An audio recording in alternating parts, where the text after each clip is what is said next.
days. 2 days. Yeah, okay. Because jungle is too cold. You know what I mean? The Bahar family from Iraq are one of dozens with colds and chest infections. But there are other patients with conditions that have nothing to do with the weather. A young Afghan man has a suspected broken arm after a confrontation with the police.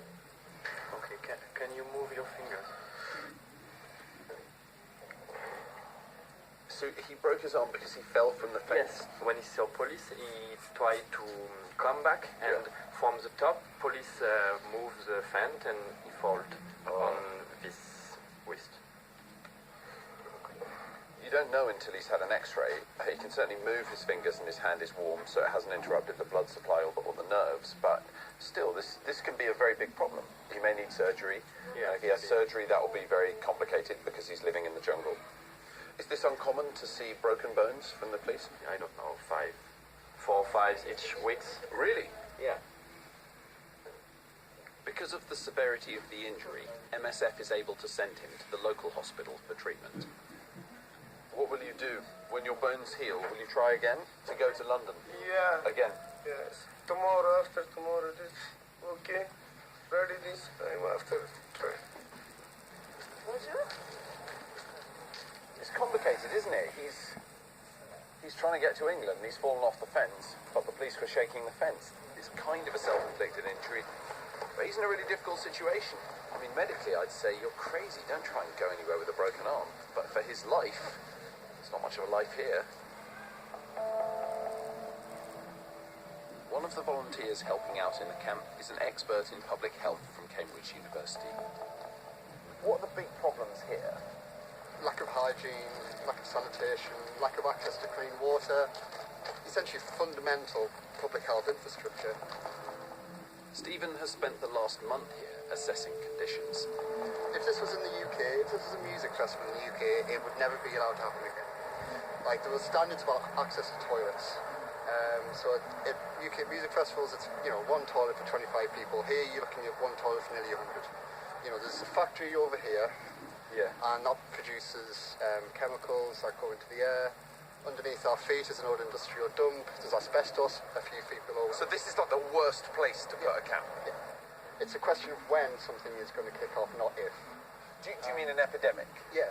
Hopefully it won't be anything as severe as cholera, maybe some other form of diarrheal disease, but it is going to be a when, not an if question.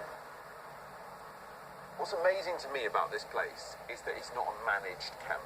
Like, I've never been in a camp where the United Nations isn't doing stuff, where a lot of NGOs aren't running things, where the state isn't taking much of an interest. Yeah, the French government have refused to classify this as a humanitarian crisis.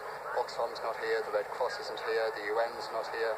What we end up having is a bunch of essentially ragtag volunteers. It's not like an emergency response. These people are not treated as humans.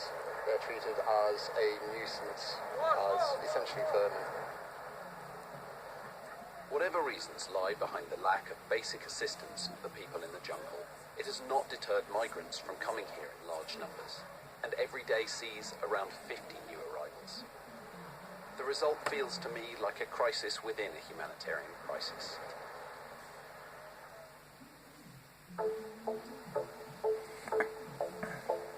The majority of migrants are not heading to Britain and don't end up in the jungle. The favourite destination is Germany, where the response has been led by the authorities, not by volunteers. So it's a cold, grey day in Berlin. This city, which is smaller than London, has taken 80,000 people. Germany as a whole has taken 1 million people. So I want to see how are they getting on, how are they faring, how are they being treated.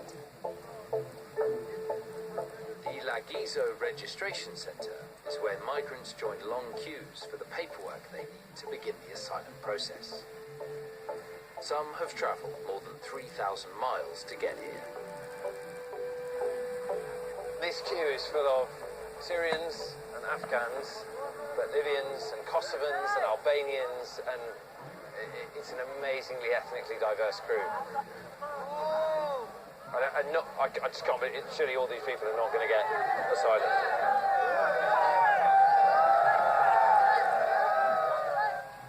no matter where they're from, until their status has been decided, there's help for everyone. This clinic has been established to treat common medical problems, but it also feeds migrants in greater need into the German hospital system. This is how the Germans are taking care of the refugees. Quite different to, the Greek-Macedonian border. I'm here to see Harry, a young Kurdish man from Iraq who's travelled across Europe in his wheelchair. How old were you when you broke your back? 8 years ago. And before that, your legs worked. Your legs were funny. Somebody shoot me this car with my friends in the car, shoot me this car, and this accident. After broken my back, also my friends dead. Okay. I come here for new life. I come here for hope. Can you feel touch here? Yeah, I feel there. Feel this? I feel there. This? Yeah, I don't feel. Nothing here. Yeah, nothing here. Okay, so where did you show me what the limit of feeling I is? feel this. I don't feel. I think for a long time, the best thing will be physical therapy. Well, I think in Germany there are very good physical therapists who can help a little I bit. think so. But And you have the strength here to be very good with the wheelchair. You have that strength. It's very unlikely that Harry will be able to walk again, but I feel confident that he'll flourish if he's allowed to stay here. Being in a wheelchair in Germany, possibly more than any other country on earth, there is a community that you can be a part of. He's not going to get his legs back, but I suspect that his life here is going to be a lot easier.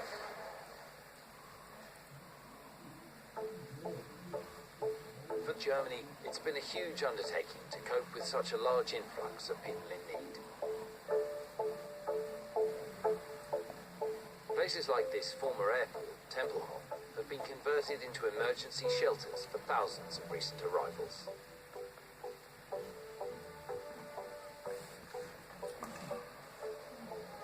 Wow.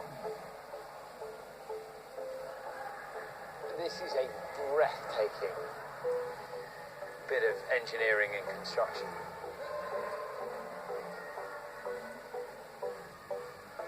Qutaybeh came here from the Iraqi city of Ramadi after it fell to ISIS. At first, we looking for peace. The next, I want to continue my studying. I'm studying medicine and general surgery. So I'm a doctor. That's very nice. Qutaybeh is one of what will soon be 7,000 people living in this converted airport. In a matter of months, the authorities have already managed to provide warm beds, hot meals, toilets, and showers for thousands of people. We go by buses. So you get a bus to go and have a shower? Yeah. And Where's the shower? the end of this. Oh, wow! It's a very famous building, Yeah.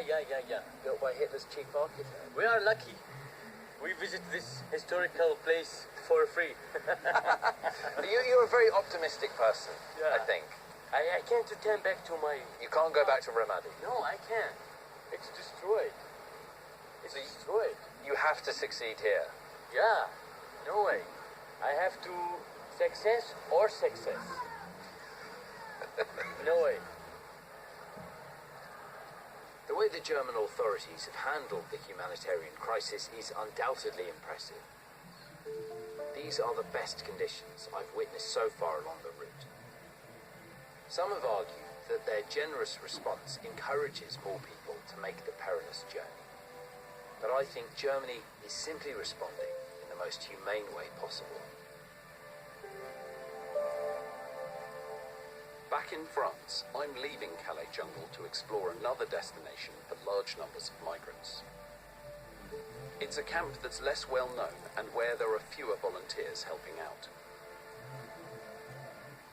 Across the road from a suburban French housing estate near Dunkirk is Europe's newest migrant camp that sprung up in just a few short months. Immediately walking in, this doesn't even feel like a shanty town. This feels... this is just people sort of camping in the woods. I've been told that there are around 3,000 people here, mostly Kurdish, with lots of families. Medical charity Doctors of the World runs a makeshift clinic in the camp. coordinator Florence has been here for the past 6 months.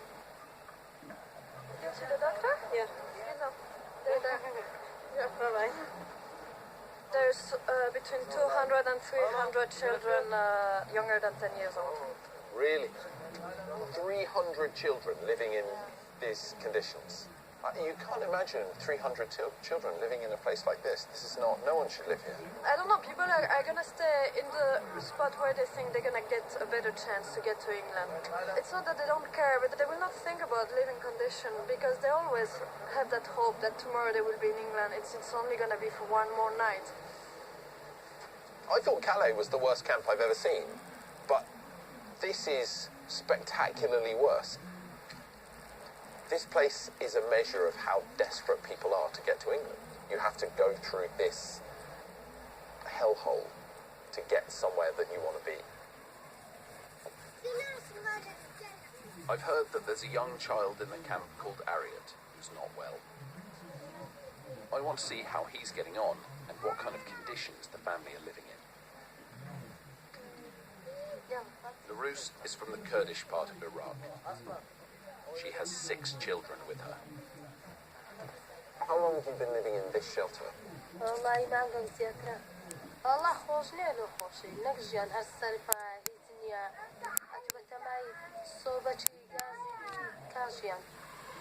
He does not look very well.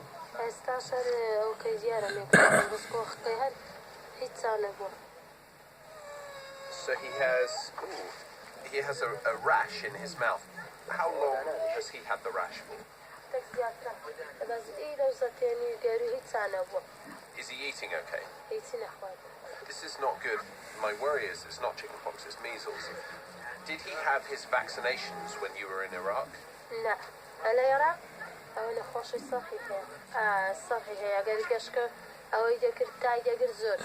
He's quite ill and he should see the doctor now, and if there is a big problem they can get him to hospital. I'm happy to try and speak to the doctors in the clinic and see if we can do some other things for him. The family are sleeping in a makeshift home built out of 2 tents and bits of plastic sheeting. Okay, how many people? 5 people. And all the bedding is wet. Is the floor wet? Yes, everything is damp. Oh my goodness, and you can smell, it smells like